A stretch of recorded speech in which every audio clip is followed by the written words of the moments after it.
Oh, jadi kembali lagi ke tutorial C++. Nah, sekarang kita bakal belajar tentang function gitu. Nah, di sini tuh gue bakal maksudnya cara manggil function dan menggunakannya sih. Nah, jadi tuh kalau misalnya kita coding deh, langsung aja ya. Kan kita udah pernah bahas kan tentang ginian, terus kita bikin int main, cout itu kan artinya kan print out kan.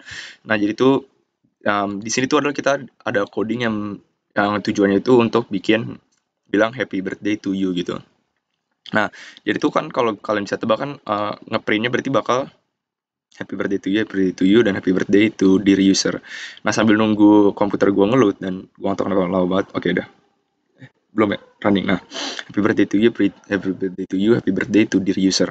Oh, sorry, gua kecepatan ya. Nah, jadi tuh coba kalau kita sekarang bedain antara yang ini sama coding yang ini. Nah, tujuannya itu untuk apa gitu. Nah, kalian lihat kan di sini tuh ada sesuatu hal yang sama gitu. Nah, sebenarnya untuk melakukan ini kita tuh bisa bikin function tersendiri yang akan melakukan memanggil itu. Nah, jadi tuh walaupun kesannya ini kelihatan jauh lebih sederhana kan, tinggal jauh lebih gampang tinggal kopas dan tinggal ganti diri usernya. Tapi sebenarnya tujuan itu adalah implementasinya ketika kalian udah ngerti suatu pemrogramannya itu perlu pakai function karena mungkin di atas project-project yang lebih kompleks itu harus menggunakan function untuk memanggil sesuatu. Karena tuh kalian tuh nggak perlu nulis ini berkali-kali gitu. Kalian tinggal bikin satu function terus panggil aja function untuk melakukan kerja tersebut.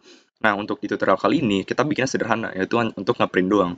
Nah, selanjutnya function itu bisa ditaruh dikasih parameter dan nah ya, itu ntar dulu aja deh. Coba kita yang basic dulu. Nah, jadi itu kan gini. Sorry deh, gue hapus dulu biar kata lebih jelas. Nah, ini gue hapus juga dulu. Nah, jadi itu yang literally bedanya itu sangat dikit gitu. Nah, di sini kan kita bikin main kan. Nah, kita bikin main, kita panggil functionnya print hbd, terus kita bikin cout happy birthday to dear user. Nah, jadi yang code-nya itu akan lakukan adalah code-nya itu akan kayak dia udah kasih tau problem. Nah, dia tuh bakal dia akan manggil function print hbd. Nah, di situ ada function print hbd yang kerjanya itu adalah happy birthday to you. Nah, terus kenapa di sini void kak gitu? Nah, itu gue bahas dulu. Nah, jadi tuh untuk struktur function itu tuh kita formatnya itu adalah kita return data type. Oh ya, btw ini filenya ini file yang ini sama yang ini bakal gue taruh di link di bawah description. Kalau kalian mau download dan kalian pengen apa-apain. Dan di sini ada teks dari gue. Kalau kalian lupa artinya apa di sini gue jelasin gitu. Nah, jadi tuh strukturnya itu ada return data type, itu adalah dia tuh pengen nge-return data type apa sih. Misalnya kalau dia nge-returnnya itu suatu integer, maka di sini dikasih integer gitu. Nah, terus ini function name-nya, ya nama functionnya, terus ini ada parameternya. Nah, kalau nggak perlu ada parameter, biasanya itu parameternya itu ya tergantung functionnya lagi sih. Nah, kalau nggak butuh parameter, kosongin aja gitu. Contohnya kayak gini kan, di sini kan dikosongin. Nah, terus kalau kalian nggak nge-return data type apa aja, apa-apa, kita pakai void gitu. Nah, makanya void, nah ini nama functionnya, dan terus itu ditemanin sama namanya itu data type sama parameter name-nya. Nah, contohnya itu ada ini. Nah, di sini kan data type-nya itu string dan nama parameternya itu adalah contohnya. Ini adalah company name. Nah, terus ini data type-nya float dan ini parameter name-nya namanya total. Nah, sebenarnya sih teori sih, kalian nggak apa-apa kalau kalian nggak ngerti sekarang karena tuh ya kalau kalian dengar itu berterus-terus ada banyak contohnya pasti ujung-ujungnya kalian ngerti gitu. Nah, contoh pertama dulu yang kalian harus ngerti. Kalian harus ngerti code ini dulu. Nah, jadi kan ini ada integer main, print hbd, cout, happy birthday to dear user. Nah, jadi itu kan di sini kan dipanggil function kan. Nah, terus tuh jadi itu kan code-nya itu kan bakal jalan dari 1 sampai 17 kan. Nah, problemnya itu kenapa dia bilang kayak use of undeclared identifier print hbd gitu. Artinya adalah jadi tuh dia tuh tidak mengenal print hbd gitu pas di sini, pas di in main. Karena di atas itu kagak ada declaration print hbd itu apa gitu. Seandainya kalau kita taruh ini jadi di atas, nah berarti kan dia bakal tahu kan, karena tuh code-nya bakal baca dulu, oh ini ada function namanya print hbd. Jadi pas dipanggil ke sini dia bakal tahu, oh gue tahu print hbd itu apa, print hbd itu yang di sini loh, yang di line 5. Terus dia bakal ngeprint print happy birthday to you. Cukup sekali di sini. Nah, coba dulu. Coba kita lihat. Ya kan, happy birthday to you, happy birthday to dear user. Nah, gimana kalau kita mau manggil function itu 2 kali gitu? Nah, berarti kita tinggal gini aja kan kalau mau manggil 2 kali. Sorry.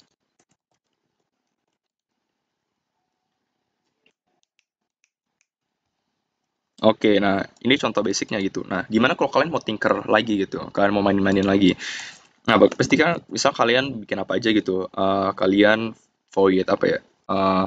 Print misalnya kalian bikin functionnya, ini kalian bikin nama functionnya print halo gitu. Jadi berdasarkan namanya kalian bikin functionnya tuh ya tergantung namanya, jadi biar nggak nyusahin diri kalian sendiri gitu. Nah terus misal kalian bosan pakai cout, kalian pakai puts deh, puts halo dear user. Nah oke, nah jadi kan di sini kan kalian bakal apa nih? Puts and edit define. Oh ya, itu berarti harus oke include-nya include cstdio. Cstdio. Ntar cara puts itu gimana ya? Gini kah? Oh ya puts. Nah ya, oke sorry tadi ada typo. Nah jadi itu kalau kalian mau pakai puts, ntar bisa sih pakai Ustream.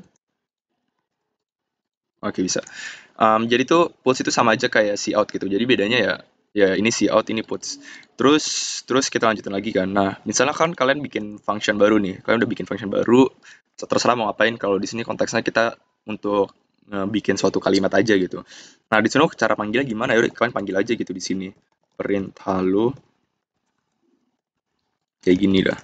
Udah. Harapannya dia bakal ada halo diri user di setelah tapi berarti itu 2 kali ya kan. Nah, jadi begitu cara penggunaan sederhananya. Dan satu lagi itu sebenarnya kalian bisa aja taruhnya di bawah gitu. Kenapa kalian taruh di bawah? Karena preferensi, karena lebih enak aja karena kadang buat beberapa orang. Jadi ini misalnya kalau kita taruh di bawah, terus ini di sini tuh kita kasih aja apa ya namanya ya, kayak semacam statement gitu kayak this void itu di function ini exist loh. Nah, jadi itu artinya apa? Kan tadi kan gue bilang kan, kalau kita nggak ngasih ini seandainya, kita kasih ini, dia tuh nggak bakal ngebaca gitu. Dia nggak bakal tahu kalau ini tuh apaan sih mereka ini tuh. Makanya tiba-tiba ada garis merah di bawahnya mereka kan. Karena mereka use of undeclared identifier gitu. Nah, caranya itu gimana? Kita declare di atasnya atau kita taruh fungsinya di atas. Nah, tapi kalau kalian mau taruh fungsinya di bawah, kalian bikin aja declarationnya di sini. Artinya adalah dia akan tahu gitu nih print habir itu ada dikasih heads up gitu loh. Nah, jadi tuh dia bakal nge-refer ke sini pas dia mau nge-print ini. Nah, coba kita lihat bisa apa enggak. Nah, bisa kan kayak gitu kan. Udah gitu.